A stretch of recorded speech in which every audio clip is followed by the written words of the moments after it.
This is a WGNS Action Line, talking with Rutherford County newsmakers about what matters most to you. Now, your host, Scott Walker.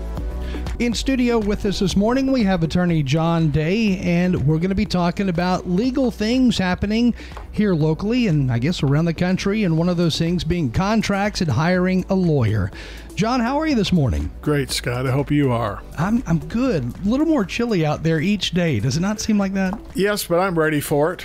I mean, it is. It feels good. I just wish we had a little more sunshine today, but it's. I'm ready for fall. You know, I like the cooler weather. I just was in Boise, Idaho this weekend and walking around downtown. It was 65 degrees. The sun was out. Half the leaves were on the ground. The other half were on the trees. It was absolutely fantastic. You know, walking around that beautiful city and walking through the leaves. It was great. I don't think I've ever been to Boise, Idaho. I had not been to Boise itself before, and I was only there for 17 hours, but I did have a chance to walk around downtown and tour the state capitol and do that sort of thing. That sounds interesting. Well, it was. I went out there. I had to give a speech Saturday night to a group of lawyers out there, and as I said, I got in at 12:30 Mountain Time, and I left the next morning at 6:05. So I was in and out. Almost like a layover. Yes, I have had longer layovers in Chicago. I've had those that I didn't mean to have. Correct. Something occurred, and next thing you know, you're spending the night. That is correct. We've been there. Yeah. So in the legal world, I know there's a lot of people out there who have gotten injured, who've gotten hurt doing one thing or another, and it may have been somebody else's fault. And one of the things I'm sure they think about is, should I hire an attorney? Right. And, of course, I am a personal injury and wrongful death attorney, so my bias is going to show here for a moment. But I think most people would benefit from at least talking to an experienced personal injury or wrongful death attorney in those circumstances and getting an understanding of what their rights are. I mean, we field those calls every single day from people. We don't charge for that kind of conversation, and we can help explain to people what their rights are and how the legal process works, and then you can make a more informed decision of whether you need a lawyer in your particular case or not. I think a lot of times, let's say somebody gets hurt in a store, they slip and fall, which would be the typical example of a need for an attorney, and they often think, I really don't want to hire an attorney. They were so nice to me after it happened. They just, I don't want to do that. But there's a whole lot of reasons, a lot more reasons why you probably should seek professional help than you shouldn't. Well, in that particular circumstances, that is slipping on a floor at a store or tripping over something at a store, it's really critical to talk to a lawyer promptly, because there is a high degree of likelihood that incident was caught on video. Stores have no obligation to have video. They have no obligation to maintain it unless they're asked to do it. And best to ask them to do that in writing. So what we would tell anybody who called us about a potential slip and fall case, even if they didn't hire us, they just wanted to understand their rights, is we would say the first thing you should do is make an effort to have that video preserved, and not just the video of the incident itself, but of the hour or so before the incident. Here's why, Scott. In order to prove that a store is responsible for a, say, slip and fall, you have to prove that the store created the hazard that caused the fall, or you have to be able to prove that the store knew or reasonably should have known about the hazard. And in other words, they should have fixed it or warned you about it. It's hard to prove that the store created the condition for the fall. So spilled milk on aisle 5, okay? Is that the store's responsibility? Well, it could be. One of their employees could have spilled milk on aisle 5, but it's much more likely, since milk is on aisle 9, that some customer spilled milk on aisle 5. What you want to be able to do is prove when that milk was spilled, right? Yeah. And how long the store had to identify the problem and fix or warn it. So That's why you want a longer period of video available if you can get it, because it will show how the hazard was created, how long it was there, were there any store employees that walked by it and didn't do anything to fix the problem or alert customers of the hazard. That's the sort of video you want to get. So some people think, geez, I just want to be able to prove that I fell. All I need is a video of the fall. That's helpful. It's not enough. You need a longer period of video if it's available to prove notice. That is, the store knew or should have known of the problem. And that's something that a lawyer can help you with. And hopefully I just helped somebody right now. Yeah, definitely. Hey, I'm going to jump ahead, but before we get to that point where we sign the contract with the lawyer we choose, probably this is going to happen. You know, you're going to go to the hospital, get treated, whatever the case is, and then you're going to get a phone call, at least if it's a big chain store, big retailer, you're probably going to get a phone call from somebody who is with that company, and they're going to ask you maybe a lot of questions. What should you do when you first get that phone call? My recommendation would be to dodge the phone call. I would not accept that phone call for this reason. Number one, if the injury is serious, you're probably taking some sort of pain medication. So when you're being asked questions about what happened, you may not be 100%. And therefore, you could make a mistake. Number two, you have no duty to answer any questions from the store calling you. Sometimes it's to your advantage to do it, but not without appropriate preparation. Number three, if the decision is made to give them information, then you're going to want to be prepared for that conversation. And an experienced personal injury lawyer can help you anticipate what is going to be asked, and they're not going to tell you what the answers to those questions are. That would be cheating. What they're going to do is help prepare you for the questions and how to frame your answers in a way that is truthful and can not come back to haunt you later. Let me give you a classic example. Some people in this situation will give a taped interview to a claims representative for the store, and they will say, I don't know what happened.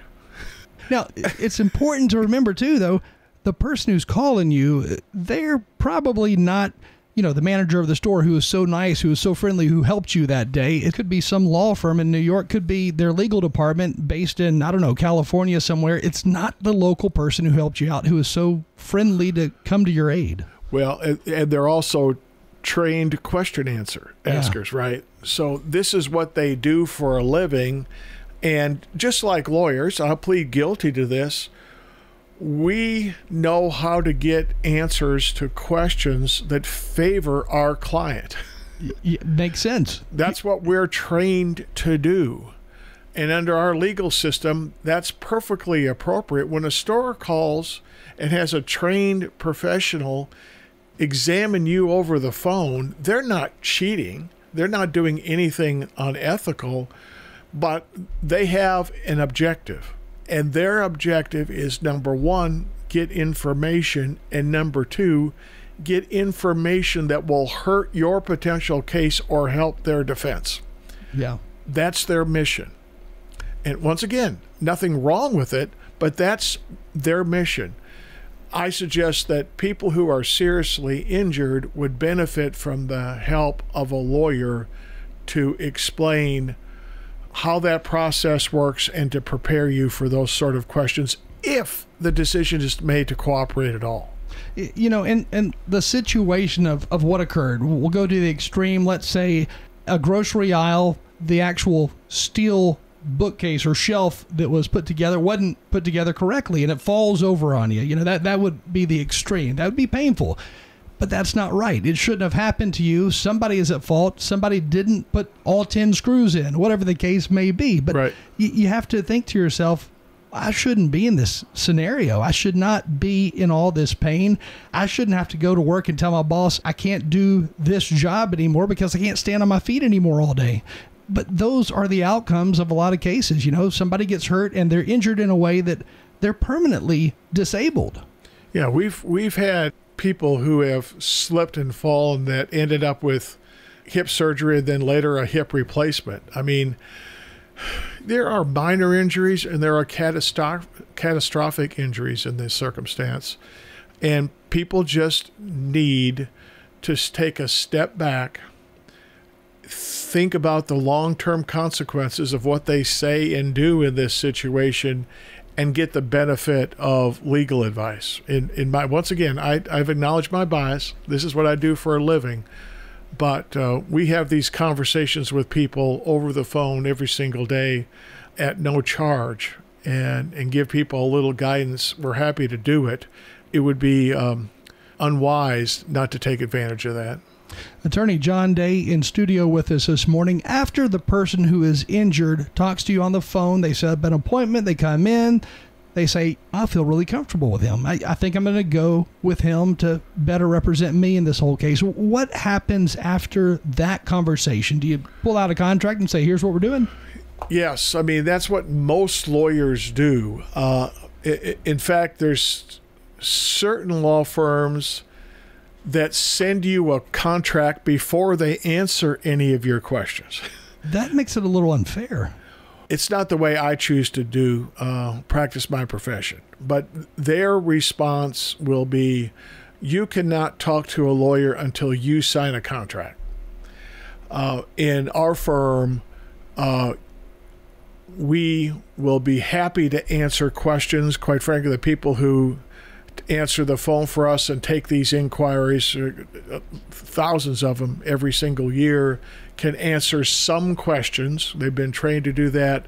But if somebody has got a question that can only be answered by a lawyer, then a lawyer, including me, will get on the phone and walk through that with the potential client. And we don't ask that a contract be signed under those circumstances. We just listen and give some suggestions on where to go from here. But let's assume that you call our firm, have that conversation, and you want to see a fee agreement. We send that fee agreement by email, and it's set up for electronic signature. So it's like any sort of a real estate contract you may have signed or lots of other things. You get a document and you can review it. We tell everybody who gets it that if they got a question about it, reach out to us and we'll explain it. But we have attempted to make our agreement very simple and straightforward. It is 2/3 of one page and 1/2 of a second page. And that's it. I think there are 8 paragraphs, none of them over 4 lines on the first page. And on the second page, there is a list of expenses that we'll get to that in a minute, and that's it. So there are other firms that are sending out 15-page contracts by text message and want people to sign that contract before they can talk to a lawyer. You know, I think if I were injured and I got a contract that was 15 to 20 pages long, first of all, I'm injured. I'm still going through this recovery process. I'm not going to feel like sitting down and reading through 15 or so pages to better understand what I'm signing. That's a tough spot to be in. Well, they don't read it. Of course not. The fact of the matter is, we are so used as consumers to getting sent a document that is pages and pages and pages of pages in small print, and it's accept or reject. And if you want the service or the good, you sign it. And if you don't, you don't. There is no negotiating. There's nobody to ask questions to. Many times we're so used to it now as consumers that we just assume that the contract is the industry standard. Yeah. And if I could drive anything home today, just one point, it would be this. There is no industry standard for lawyer contracts. Different law firms approach it differently. In fact, different law firms approach it very differently. And by signing some contracts, you will be giving up certain rights and opportunities and incurring certain expenses that you would not have to sign if you signed another contract. You know, for me, this is before you get to that point of signing the contract. For me, the hardest part would be, well, let's say, for example, I was in a car accident where a delivery driver for some company XYZ ended up running into me, and I was injured badly, and I was looking at a lifetime of disability. You know, the hardest part for me would be to wrap my head around thinking, well, this company hired this guy who had 3 DUIs. Why did they hire him? Because he, turns out, was drunk the day he hit me, whatever the case is. But it's hard for me to wrap my head around, should I sue this company for however many dollars because of this injury? Because I can't picture going through the rest of my life with, you know, maybe with one leg. Who knows what the case is? But it's hard to get over that first fact, well, they seem like a nice person. Yeah, I mean, this is once again why people just would benefit from talking to a lawyer, especially when it doesn't cost anything. Yeah. That initial consultation is free for the vast majority of people who do what I do. People make the best decisions when they're armed with information.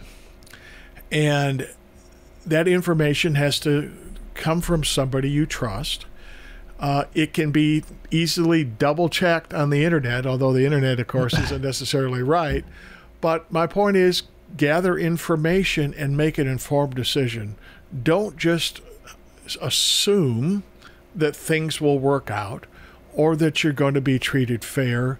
Quite frankly, and I mean no disrespect when I say this, as a consumer in that situation, you don't know what fair is. Yeah. You know what you think is fair, but chances are, unless you're unusual, you don't know what legal rights you have or how those matters are customarily handled in the world of litigation. And as I said, no disrespect intended whatsoever, but this is a fact. You don't know. Yeah. And therefore, why not get some advice? Where at least get some information. I agree. You know, in my clear state of mind right now, I'm uninjured. I'm thinking, well, heck yeah, you need to file a lawsuit against this company because they're at fault for hiring this guy who ran into you. But, you know, if I were injured, my state of mind would be that, you know, I kind of feel sorry for myself right now. I'm in a lot of pain. I'm not at all thinking clearly about my future. Well, and there's just a lot of people who by their very nature are procrastinators. They don't want to make a tough decision today or an important decision today. They'll just put it off. Let me give you a classic example. I mean, I got a call yesterday at 4:30 p.m. from someone whose legal rights are going to be gone in 11 days. Wow. They have waited 355 days, 54 days to talk to a lawyer. Now, to be fair to them, they went through something very traumatic. It disrupted their life. They've got children to take care of. I understand how that can happen. I don't assign any fault for that, but think about it. Yeah. 11 days to try to find a lawyer who's got the time to devote for it on that schedule. Lawyers who do good work, the best lawyers, are extremely busy. I mean, I literally, Scott, just set something on my calendar for 2026. Wow. Okay? That's, I mean, we have a lot of time commitments, some of which can't be changed. And the delay can affect your ability to get high quality representation.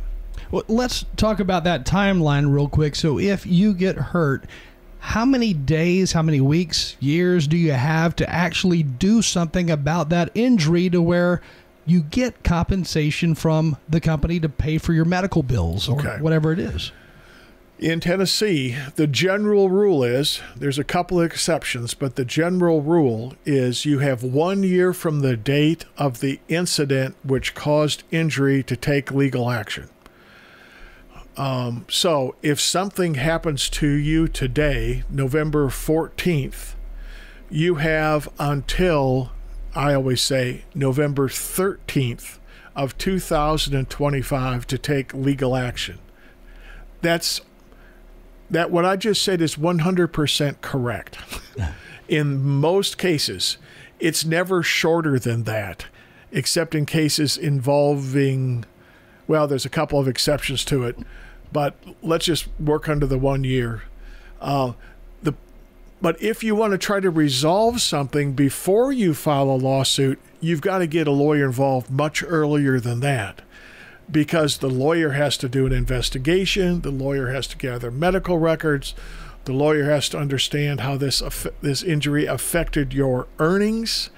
If you've got an injury that with a long-term problem, the lawyer's got to understand and find evidence to back up of what your future medicals are going to be over what period of time, and how this injury has affected your ability to work and earn money over your work life expectancy. It takes months of work. So if you wait 10 months, 11 months to talk to a lawyer, not only is there the risk that evidence is gone and that sort of thing, but you've basically foreclosed the opportunity to settle the case before filing a lawsuit. So you have 1 year since that accident or injury occurred. And so once you finally make the decision to move forward and hire an attorney, this does not mean you're instantly going to court, does it? No. I mean, I don't know the percentage statewide. I can tell you in our office, 65% of cases are resolved without filing a lawsuit. And then, of all the cases where a lawsuit is filed in Tennessee, 98% of those are settled before trial. Okay, so what does all this look like? Does this mean that the lawyer is going to file, a lawsuit in the court system and set a date for a trial? Or does this mean they're going to put the court on notice in some way and say this is what's happening?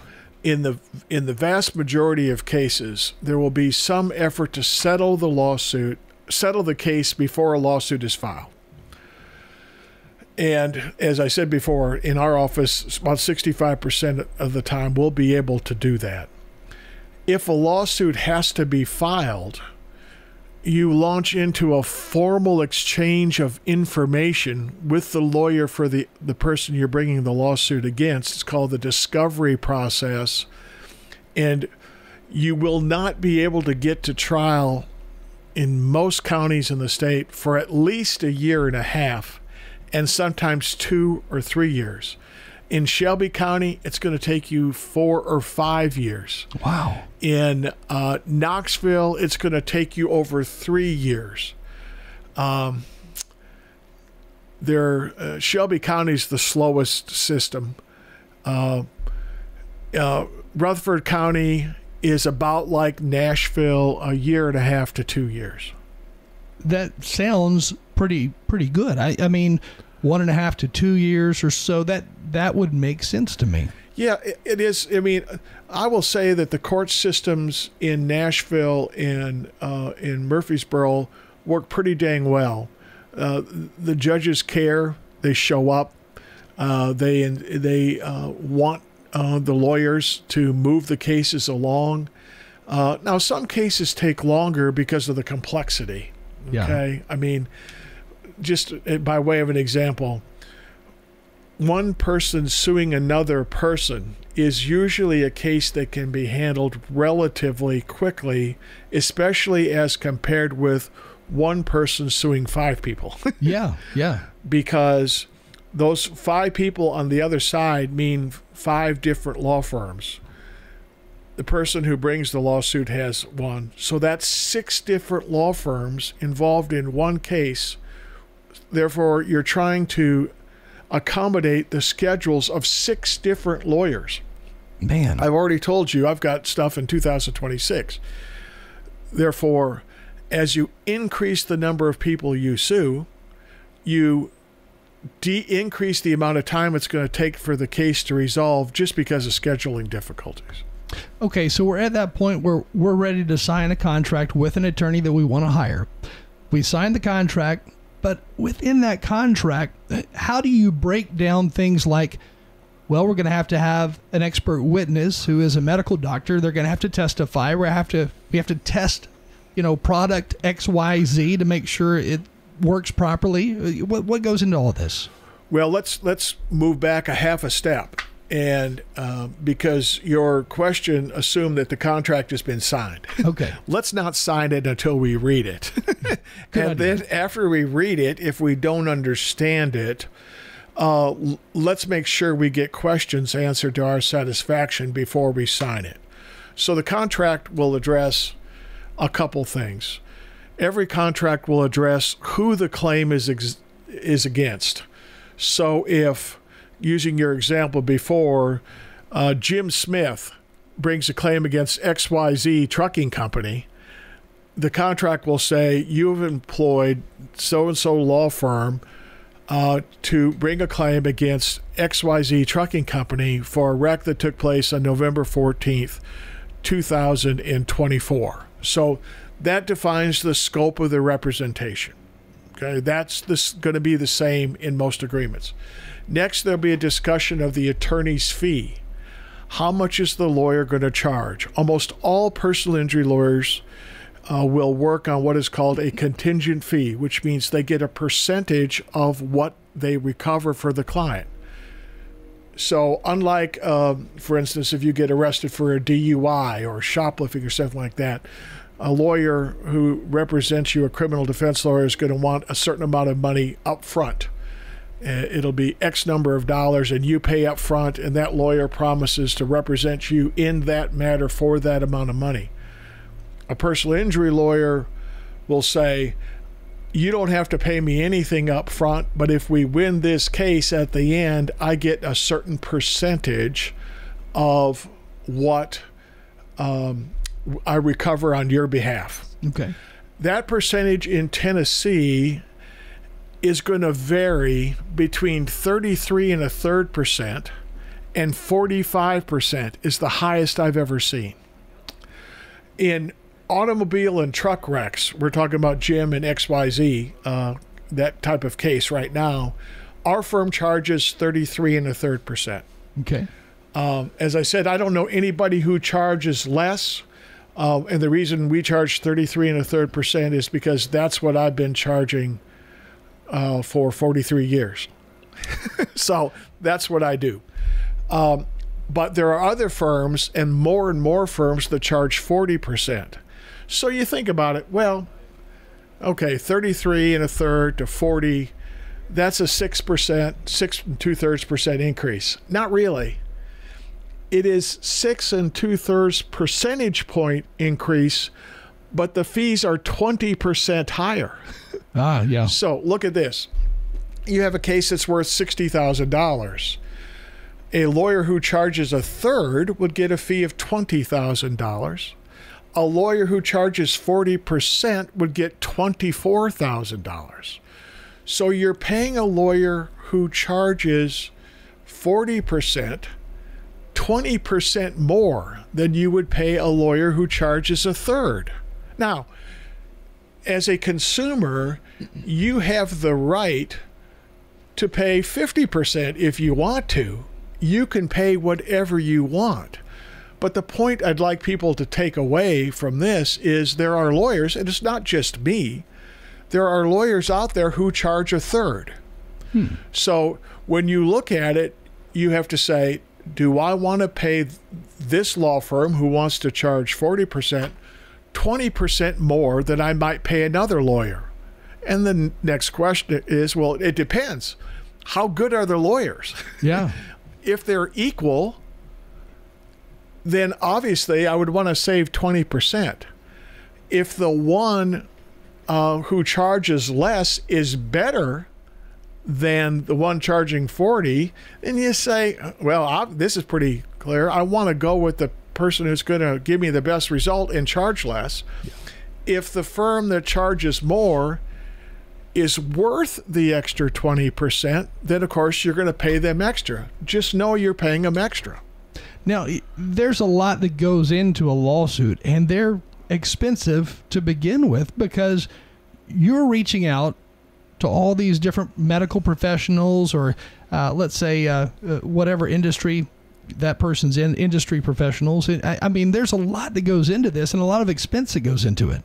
Yeah, there is. And that's another thing. All personal injury lawyers get paid not only a percentage of the recovery, but they get reimbursed the expenses they advance on to prosecute the case. So, for instance, if you need to hire a medical doctor to prove that you were injured in the wreck, and that is almost always required, and to prove that you need future medical care, that doctor gets paid to give that testimony. That's not cheating. It's not unethical. He or she gets paid. It costs to take that person's sworn statement, it's called a deposition, between $2,000 and $3,000 right now. Most personal injury law firms would not ask a client to pay that money. They would advance the expense. But some personal injury law firms charge interest on what they advance. Oh, wow. So, for instance, one charges 1.5% a month.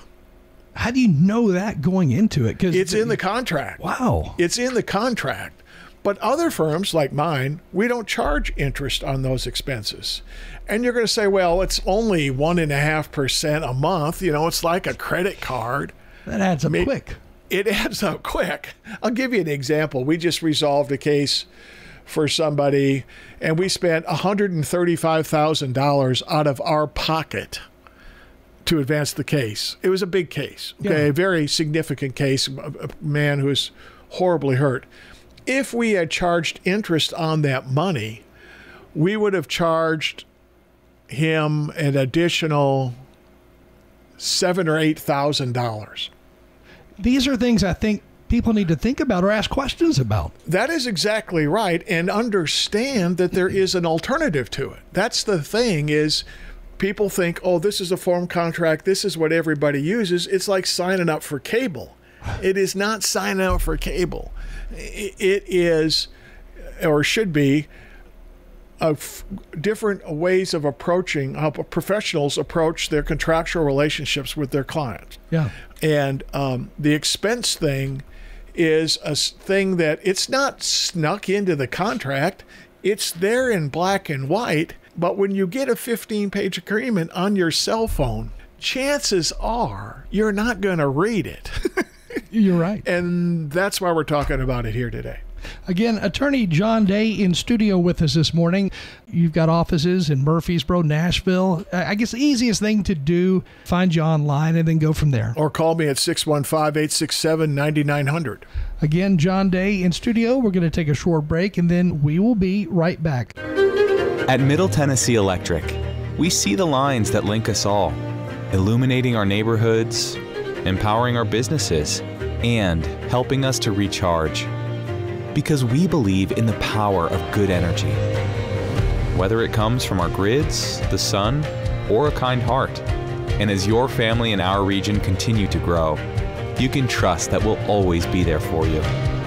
Middle Tennessee Electric, bringing good energy.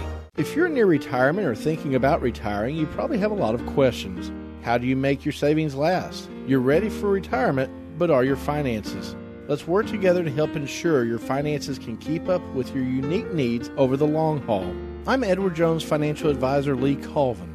Stop by our office in the Public Shopping Center on South Rutherford Boulevard or give us a call at 615-907-7056 for an appointment. Edward Jones, Making Sense of Investing, member SIPC. We're powered by Middle Tennessee Electric. MTE is proud to serve this incredible community and is thankful for you, a trusted member. This is Peter Demas. Come eat with us at Demas's restaurant. A lot of times when you get steamed vegetables such as broccoli or cauliflower, it's either soggy One of the things that we wanted to do was make certain that it was still soft, but still had a little bit of a crunch to it.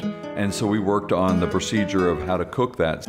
And then all of our vegetables are seasoned with our seasoned salt. We keep that seasoned salt at home, and I can tell you almost all the vegetables I cook at home have the seasoned salt on it. Come eat with us at Demas's Restaurant on Northwest Broad Street. Hi, this is Dave Kivanemi at Music World and Drummer's Den, 2762 South Church Street in Murfreesboro. We're across from Indian Hills Golf Course. Come out and see us for all of your music needs. We've got guitars, pianos, amps, drums, PA equipment, rentals, lessons, most anything you can think of in the music genre.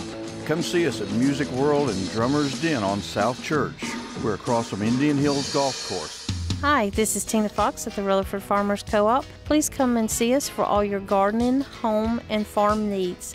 We have a great selection of clothing, farm items, and also our wonderful gift department. Please come see us for all your gift items. And we also have local honey. And if you're interested in being a beekeeper, we do have supplies for that. We have from hives to suits to whatever you need to take care of those bees. We're located at 985 Middle Tennessee Boulevard, just off of South Church. The Action Line on FM 101.9 and AM 1450 Murfreesboro, FM 100.5 Smyrna. Listen and watch at WGNSradio.com. Attorney John Day is in studio with us this morning. His website, johndaylegal.com, talking about signing that contract with an attorney after you get the initial injury and then what goes on from there. So you sign the contract, and then what happens next? Well, I'd like to address one issue before we sign that contract, because there's one other thing that you should look for. Okay, all right. So before we sign it. Well, yeah, just because there's one thing that we're starting to see in fee agreements is lawyers saying, if you have a dispute with me, you don't have the right to go to court about it. You agree to go to arbitration, and you agree to pay half the cost of the arbitrator. And if we win that dispute, you have to pay our attorney's fees. Man. So there's a couple issues with that. Number one, it's perfectly legal for a contract to have an arbitration provision in it. But when you agree to arbitrate, you give up the right to go to court. You give up the right to a jury trial. And you have to pay the judge, the arbitrator. In Tennessee, you pay for a judge every single day with your tax dollars. And you can file a lawsuit and go to court for $330. Man. Arbitration, the judges cost $300, $400, $500 an hour. I mean, I had one arbitration that I was involved in over a decade ago. The trial lasted a little over a day before we settled, and the arbitrator was paid $50,000. Okay, $50,000. That's wild. And then, if you have a dispute and you lose in court with your lawyer, and you lose in court, everybody walks away unhappy. In arbitration, under these types of provisions, if you lose, you have to pay your lawyer's attorney's fees. Not illegal, okay? The question is, are there alternatives available? And I will tell you that most lawyers in the state of Tennessee do not, including me, we don't put that kind of thing in our contract. We like to think we're never going to make a mistake. We're going to do the right thing. If we do make a mistake, we'll work to correct it and try to make sure our client is happy. Obviously, there's a risk of a lawsuit, I guess. And if that would happen to happen, then the court system is the way to resolve it, and not in some conference room somewhere with a private judge that you have to pay by the hour. You know, we only have 1 minute left, but throughout this conversation, I could not stop thinking that it is really important to, number one, first find a good, reputable lawyer, and second, find one who's down to earth when they talk to you. That way you can understand everything happening from day one. But you need to find a good communicator as a lawyer who can really communicate to you and your family, this is how this works, and just understand every step of the way. And that starts with that initial phone call to the law firm and the people who are answering your questions. And then it's followed up by that fee agreement. What does it look like? What does it say? Is it like you're signing a contract with the cable company, or is it straightforward and written in language that you can understand? And if you don't understand it, how promptly will the law firm answer your questions? That's a great place for that relationship to start or end. Because if you're getting a runaround, if you can't talk to a lawyer unless you sign a contract, if you're sent a 15-page agreement on your cell phone and you don't have time, or you're being pressured to sign it, or there's a bunch of provisions that you now know aren't necessarily in every fee agreement, maybe it's time to look somewhere else. Attorney John Day in studio with us this morning, online at johndaylegal.com. John, thanks for joining us. Glad to be here, Scott. Have a great weekend.